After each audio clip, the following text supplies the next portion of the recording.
in the papers over the last week or so, you'll have seen these appeals regarding press regulation.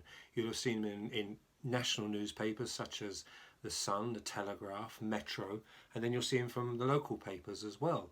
Now, there are arguments for and arguments against, that we have signed up to the organisation Impress, who have been, appointed as a press regulator, not the press regulator.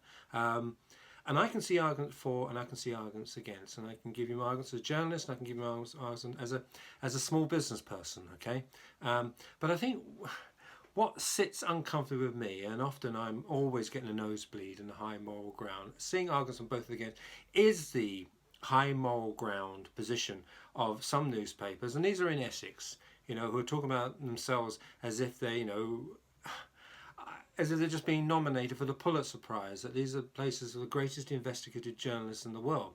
And I think there's a bit of a reality check needs a bit here, because I go to council meeting after council meeting, and as councils will say, often now I'm there on my own, etc., etc. I don't think they're being deluged, which is great, I wish my Saturday morning parkrun was the same way, but and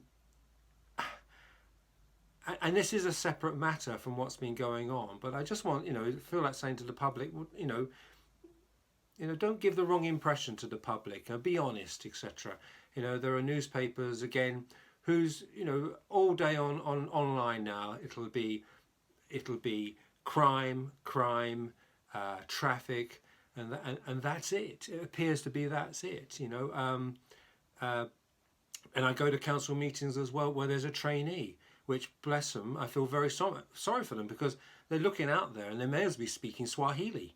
And I feel sorry whether they've got the right training, etc. I don't know, but it does look. I saw a trainee recently just walk out of a court case just as about to begin, pleading guilty, giving all the key facts. Again, great for me, but it's just this impression that's being given as if they're looking into darkest recesses, where in fact they're just doing, a lot of the time, there's listicles going on and clickbaiting. And I think it's just irritating in many ways. I shall carry on, what I do, which is far from perfect. But I just wouldn't want the wrong impression to be made. And I think people should be honest, because this is what it's all about, isn't it?